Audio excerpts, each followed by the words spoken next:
Қайырлы күн, ел тәуелсіздігінің 30 жылдығына арналған айдарымызды жалғастырамыз.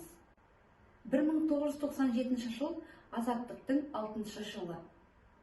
1997 жылы 10 қазанда еліміздің тұңғыш президенті Нұрсұлтан Назарбаев Қазақстан халқына арнаған ең алғашқы жолдауын жариялады. Бұл жолдауда Қазақстан 2030 стратегиялық бағдарламасы туралы айтылды. Бұл құжатқа тарихи және саяси мән берілді.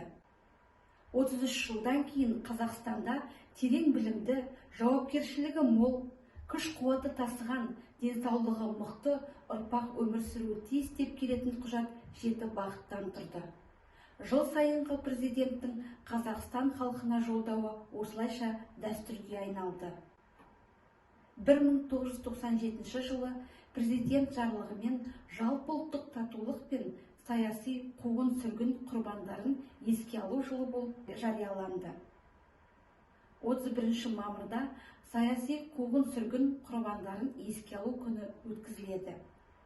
1997 жыл Қазақстан Республикасының тіл туралы заңы қабылданды. Қазақ тілінде мектептер саны көбейді. Мемлекеттік тілді Қазақстанның барлық азаматтарына қолжетімді ету үшін үлкен жағдайлар туғызылды. Қазақ тілін оқытатын 100-ден аса орталық ашылды.